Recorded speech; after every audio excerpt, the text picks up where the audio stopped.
Dans ce tuto, on va parler du coup de l'activation du quadriceps après une chirurgie du ligament croisé antérieur. On va utiliser notre device le Camayo et je vais vous montrer comment le placer sur le vaste interne. Du coup, il faut pouvoir avoir des repères anatomiques ou des références pour pouvoir le replacer à chaque fois au même endroit pour que ce soit reproductible dans votre entraînement. Moi, j'utilise du coup un simple goniomètre.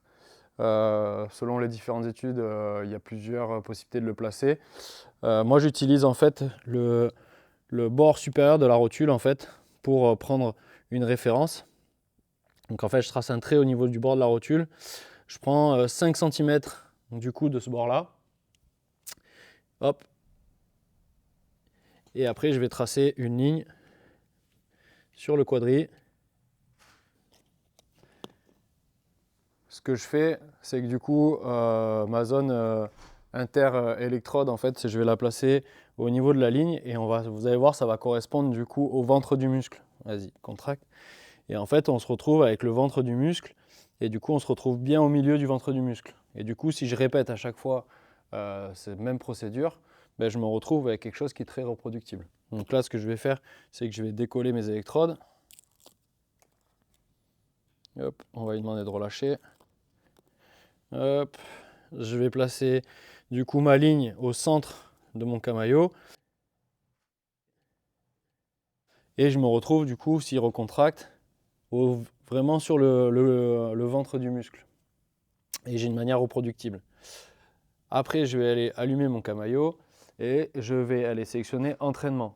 Dans l'entraînement, je vais chercher donc le Camayo et je vais chercher le quadriceps.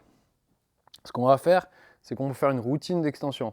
Moi j'ai l'habitude de travailler comme ça, donc une routine d'extension, on va faire et des contractions par répétition et après une contraction en isométrie. Là, je vais vous montrer comment faire juste le travail de répétition. Donc je travaille le travail de répétition, on est bien sur le quadri droit. Je vais aller chercher 3 séries de 10 répétitions. Et normalement, je mets 30 secondes de pause entre chaque répétition. Là, pour la vidéo et pour le tuto, je ne mets qu'une seule série de 10. Hop, je vais commander. Ce qu'on s'aperçoit ici, c'est qu'on fasse une calibration, vraiment calibrer notre Camayo. Donc pour ça, là, je vais demander une contraction maximum et rapide. Allez, le plus fort et le plus vite possible. C'est très important de demander au patient de faire le plus vite et le plus fort possible. Là, il va devoir relâcher et se détendre le plus possible. C'est une calibration minimale, donc du coup pour avoir et le maximum et le minimum d'activation musculaire. On se retrouve ici avec une activation maximum et minimum. On a une target qui va être en fonction de ce qu'on avait programmé au pourcentage de l'activation maximum et on va pouvoir commencer. La même chose, il a le biofeedback du coup en face, il va devoir contracter pour aller chercher cette target. Et on voit bien ici que c'est l'activation du quadriceps et du vaste interne, surtout, qui est travaillée.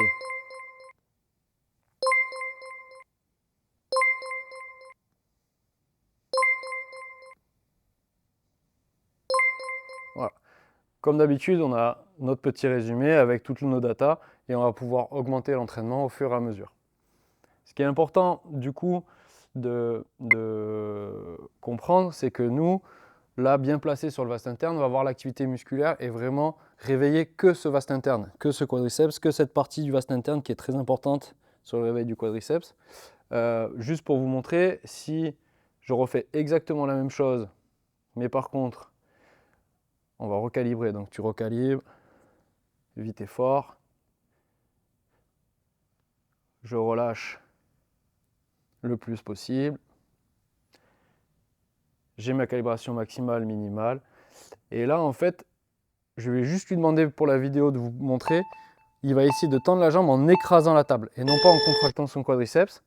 Et du coup, on voit, voilà, il relâche. Juste, il écrase la table. On relâche. Juste, on écrase la table. Encore.